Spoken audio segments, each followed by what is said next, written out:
ಶ್ರೀನಿವಾಸ್ ಪ್ರಸಾದ್ ಅವರ ಶ್ರದ್ಧಾಂಜಲಿ ಕಾರ್ಯಕ್ರಮದಲ್ಲಿ ಭಾಗವಹಿಸಕ್ಕೆ ನಾನು ಬಂದಿದ್ದೇನೆ. ಪ್ರಧಾನಿ ನರೇಂದ್ರ ಮೋದಿಯವರು 400ಕ್ಕೂ ಹೆಚ್ಚು ಸೀಟನ್ನು ಪಡೆದು ಮತ್ತೊಮ್ಮೆ ಈ ದೇಶದ ಪ್ರಧಾನಿಯಾಗುವಂಥದ್ದು ಸೂರ್ಯ ಚಂದ್ರದೆಷ್ಟು ಸತ್ಯನೋ ಅಷ್ಟೇ ಸತ್ಯ.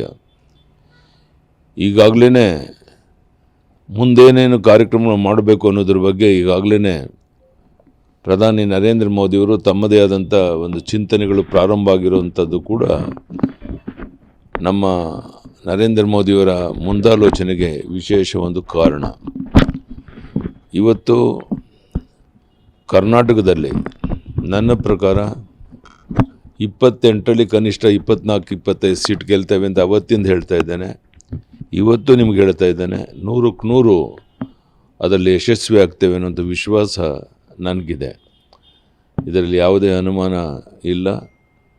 ರಾಜ್ಯದಲ್ಲಿ ಭೀಕರ ಬರಗಾಲ, ಬಹುಶಃ ಕರ್ನಾಟಕ ರಾಜ್ಯದ ಇತಿಹಾಸದಲ್ಲಿ ಹಿಂದೆಂದೂ ಈ ಥರ ಭೀಕರ ಬರಗಾಲ ನಾವು ಕಂಡಿರಲಿಲ್ಲ.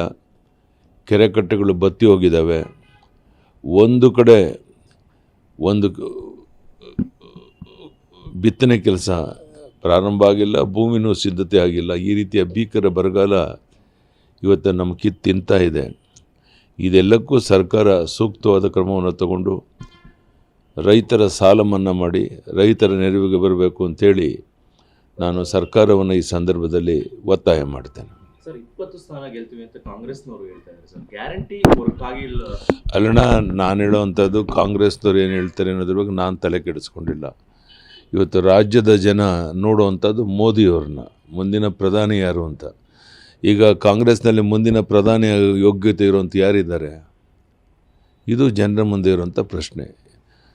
ವಿಧಾನಸಭಾ ಚುನಾವಣೆ ಆದಾಗ ಬೇರೆ ಎಲ್ಲ ಚರ್ಚೆಗಳಾಗ್ಬೋದು. ಈಗ ಲೋಕಸಭಾ ಚುನಾವಣೆ ಆಗಿರೋದರಿಂದ ಜನ ನೋಡುವಂಥದ್ದು ಮುಂದಿನ ಪ್ರಧಾನಿ ಯಾರನ್ನು ಮಾಡಬೇಕು ಅನ್ನುವಂಥದ್ದು. ಈ ಹಿನ್ನೆಲೆಯಲ್ಲಿ ನನಗೆ 100ಕ್ಕೆ 100 ವಿಶ್ವಾಸ ಇದೆ. 400ಕ್ಕೂ ಹೆಚ್ಚು ಸೀಟ್ ಗೆದ್ದು ಮತ್ತೊಮ್ಮೆ ನರೇಂದ್ರ ಮೋದಿಯವರು ಈ ದೇಶದ ಪ್ರಧಾನಿ ಆಗ್ತಾರೆ. ಮೈತ್ರಿ ಬಗ್ಗೆ ಸಾಕಷ್ಟು ಚರ್ಚೆ ಆಗ್ತಾ ಇದೆ.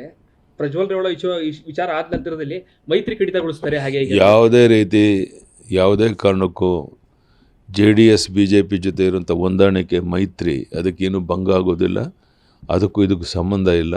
ಈ ಒಂದು ಹೊಂದಾಣಿಕೆ ಮುಂದೇನೂ ಸಹ ಮುಂದುವರಿಯುತ್ತೆ ಅನ್ನೋಂಥ ಭರವಸೆಯನ್ನು ನಾನು ಕೊಡ್ತೇನೆ. ವಿಧಾನ ಪರಿಷತ್ ಚುನಾವಣೆಯಲ್ಲಿ ಮೈತ್ರಿ ಬಗ್ಗೆ ಸೀಟು ಹಂಚಿಕೆ ಈಗಾಗಲೇ JDS BJP ಹೊಂದಾಣಿಕೆ ಮಾಡಿಕೊಳ್ಬೇಕು ಅಂತ ನಿಶ್ಚಯ ಮಾಡಿದೆ.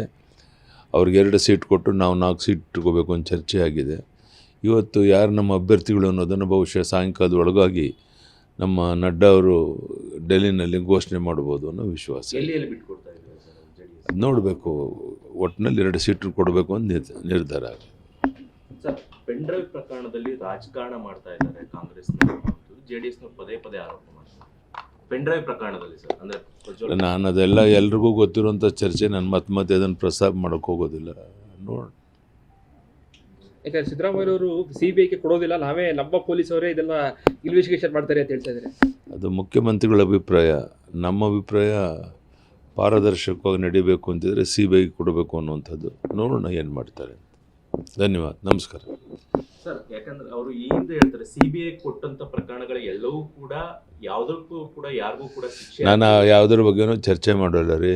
ಇವತ್ತು CBI ಕೊಡಬೇಕು ಅಂತ ಬಹುತೇಕ ಜನರ ಅಭಿಪ್ರಾಯ. ಸೊ ಅದಕ್ಕೋಸ್ಕರ CBIಗೆ ವಹಿಸಬೇಕು ಅಂತ ನಾನು ಸಹ ಒತ್ತಾಯ ಮಾಡ್ತೇನೆ. ಧನ್ಯವಾದ. ಎಷ್ಟು ಲೀಡ್ ಬರುತ್ತೆ? ಶಿವಮೊಗ್ಗ ಲೀಡ್ ಎಷ್ಟು ಬರ್ಬೋದು ಸರ್? ಶಿವಮೊಗ್ಗದಲ್ಲಿ ರಾಘವೇಂದ್ರ ಲೀಡ್ ನನ್ನ ಪ್ರಕಾರ ಕನಿಷ್ಠ 2.5 ಲಕ್ಷಕ್ಕೂ ಹೆಚ್ಚಿನ ಅಂತರದಲ್ಲಿ ರಾಘವೇಂದ್ರ ಅವ್ರು ಗೆಲ್ತಾರೆ. ಕಳೆದ ಬಾರಿ 2,30,000 ಬಂದಿದ್ರು. ಈ ಸರಿ ಆ ಲೀಡ್ ಜಾಸ್ತಿ ಆಗುತ್ತೆ. ಈಶ್ವರಪ್ಪ ಅವರು, ನಾನು ಆ ಬಗ್ಗೆ ಏನು ಮಾತನಾಡೋಕ್ಕೆ ಇಷ್ಟಪಡೋದು. ಸರ್, ಇದು ಪ್ರಜ್ವಲ್ ರೇವಣ್ಣ ಅವ್ರು ಗೆದ್ರೆ ಅವ್ರನ್ನ ಯಾವ ರೀತಿ ಇದಾಗುತ್ತೆ ಅವ್ರನ್ನ ನೋಡೋಣ, ಕಾದು ನೋಡೋಣ. ಚುನಾವಣೆ ಫಲಿತಾಂಶ ಬರಲಿ. ಧನ್ಯವಾದ, ನಮಸ್ಕಾರ.